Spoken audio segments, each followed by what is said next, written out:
जय हिंद एवरीवन। जय हिंद जय हिंद जय हिंद एवरीवन। तो हम लोग पॉलिटिकल साइंस पढ़ रहे थे और पॉलिटिकल साइंस ने हम लोग काफ़ी हद तक पढ़ चुके हैं। अगर बात की जाए पॉलिटिकल साइंस की तो हमने पॉलिटिकल साइंस में क्या पढ़ रहे थे हम लोग क्या पढ़ रहे थे? राइट्स, हमारे अधिकार यानी कि फंडामेंटल राइट्स के बारे में हम लोग पढ़ रहे थे पॉलिटिकल साइंस। तो हमने क्या आर्टिकल शायद आपको 15-16 तक पढ़ा दिए थे, तो आज आर्टिकल आपको बताना है 16 से शुरू करना है, 16 से।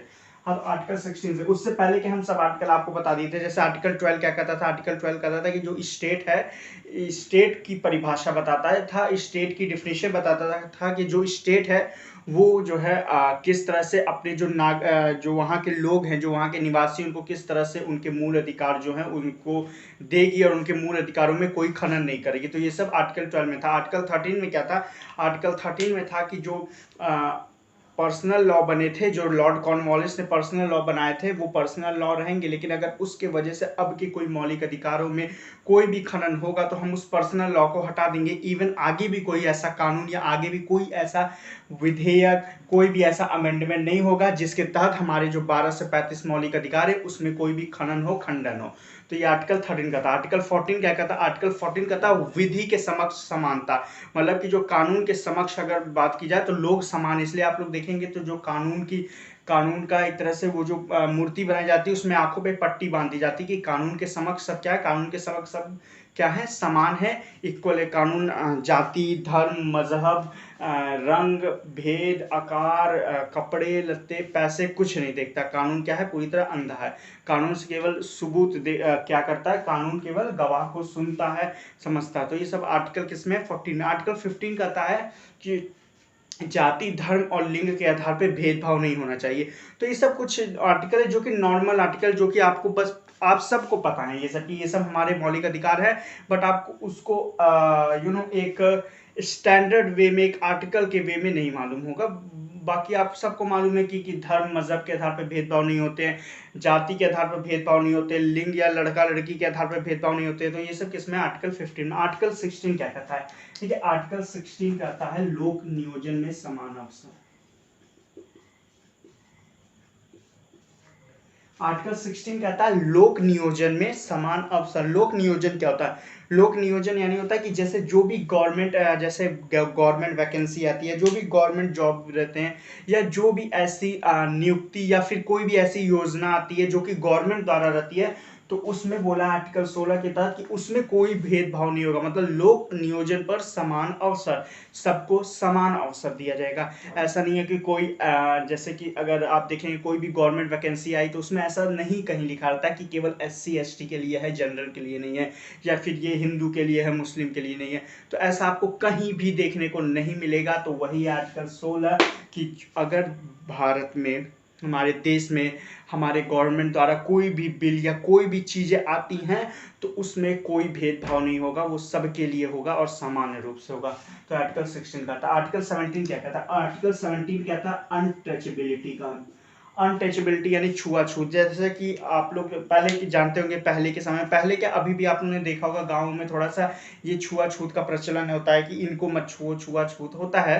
तो आर्टिकल 17 क्या कहता है? आर्टिकल 17 भारत का संविधान, और Indian constitution says that in article 17 कि जो अनटचेबिलिटी का है और जो अनटचेबिलिटी उसको पूरी तरह खत्म कर दिया जाए, उसको पूरी तरह हटा दिया जाए। तो आर्टिकल 17 कहता है छुआछूत का अंत, अनटचेबिलिटी का अंत। ये क्या कहता है? आर्टिकल 17। आर्टिकल 18 क्या कहता है? आर्टिकल 18 कहता है उपाधियों का अंत। कि उपाधियों का अंत कर दिया जाएगा, उपाधियां नहीं अब मिलेगी।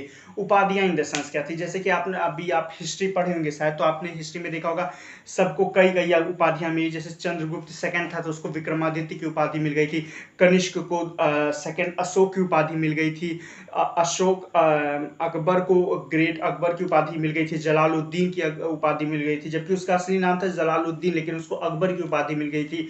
तो ये सब क्या थी? उपाधि। जैसे कि आप देखेंगे तो केसरे हिंद की उपाधि मिल गई थी महात्मा गांधी को, और भी बहुत सारी उपाधियां थी जैसे कि क्या मिलती थी, पहले के समय में मिलती थी बहुत सारी उपाधियां। तो फिर उसके बाद जब हमारा संविधान बना तो आर्टिकल 18 में साफ साफ लिख दिया गया कि उपाधियों का अंत, मतलब अब किसी को कोई भी उपाधि नहीं दे सकता। बट इसमें देखिए, इसमें एक कंफ्यूजन होता है, किसी को कोई उपाधि नहीं दे सकता, लेकिन इसमें आप अपने रैंक को या फिर आपको जो अवार्ड, जैसे कि अवार्ड मिलता है, जैसे कि पद्मश्री, जैसे कि पद्म PS लिख देते, पद्मश्री, पद्म भूषण, PB, ये सब जैसे आपको जो अवार्ड मिलते हैं, तो आप इस अवार्ड को ले सकते हैं, ये उपाधि नहीं है, बट आप इस अवार्ड को अपने नाम के आगे नहीं यूज कर सकते। आप ऐसा नहीं कर सकते कि मैं पद्म भूषण ये फलाना ढिमकाना आ रहा हूं, आप नहीं यूज कर सकते। तो आर्टिकल 18 नहीं कहता आप इसको, ठीक है, आप ले सकते हैं, बट इसको एज अ उपाधि के रूप में नहीं जो है लिख सकते।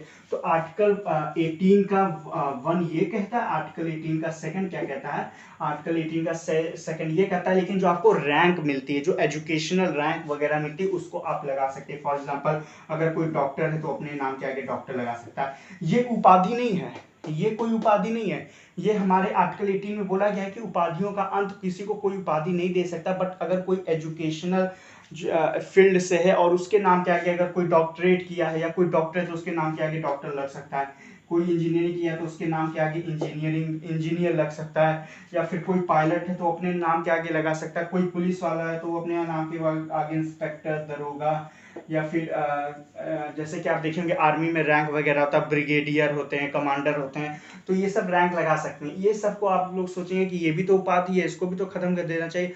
तो उपाधियों का अंत है, बट आपको जो एजुकेशनली आप जो करते हैं, अगर उस हिसाब से आपको मिलता है, वो आपकी उपाधि नहीं है, उसको आप एज अ नेम में अपने ऐड कर सकते हैं। जैसे कि जो डॉक्टर हैं या डॉक्टरेट किए हैं तो अपने नाम के आगे डॉक्टर लगा सकते हैं, वो उपाधि नहीं है। तो एजुकेशनल रैंक वगैरह हम लोग क्या कर सकते हैं, लगा सकते हैं। तो ये है आर्टिकल 18।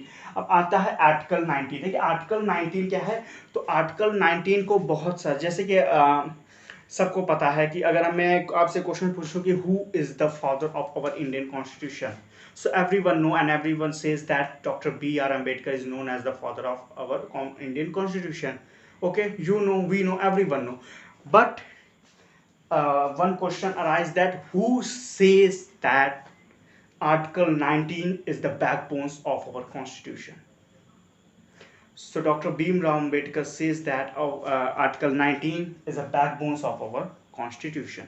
तो आर्टिकल 19 को जो है डॉक्टर भीमराव अंबेडकर जी साहब ने क्या कहा है, हमारे कॉन्स्टिट्यूशन का बैकबोन्स कहा है, एंड और किसको हमारे इंडियन कॉन्स्टिट्यूशन का सोल कहा है, आत्मा कहा है। तो हमारे इंडियन कॉन्स्टिट्यूशन की आत्मा आर्टिकल 32 को कहा गया है, जिसको बोलते हैं संवैधानिक उपचार। तो आर्टिकल 19 है, आर्टिकल 19 में टोटल 7 तरह के आपके मौलिक अधिकार है, जो कि पहले 7 थे, अब 6 हो गए।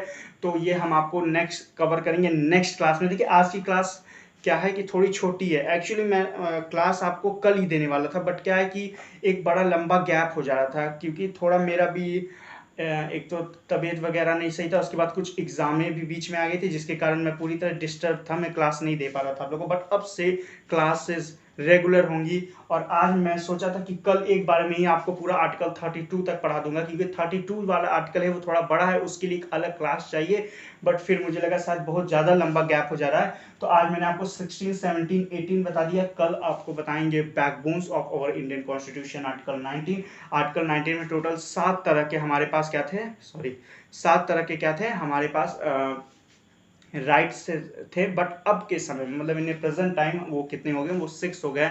संपत्ति का जो अधिकार था वो पहले आर्टिकल में 19(6) में था, 19(6) बोले तो ABCDEF 19F में था, जिसको अब उठा के 300A में डाल दिया गया। तो ये क्यों हटाया गया और इसमें कौन सा संशोधन, क्योंकि कोई भी चीज़ें हटाने के लिए पहले एक हम लोग को अमेंडमेंट पास करना पड़ता है, एक संशोधन पास कर, तो किस संशोधन द्वारा हटाया गया, कब हटाया गया, क्यों हटाया गया, तो ये सब चीज़ की जानकारी हम आपको देंगे अपने नेक्स्ट क्लास में, जब हम लोग पढ़ेंगे आर्टिकल 19।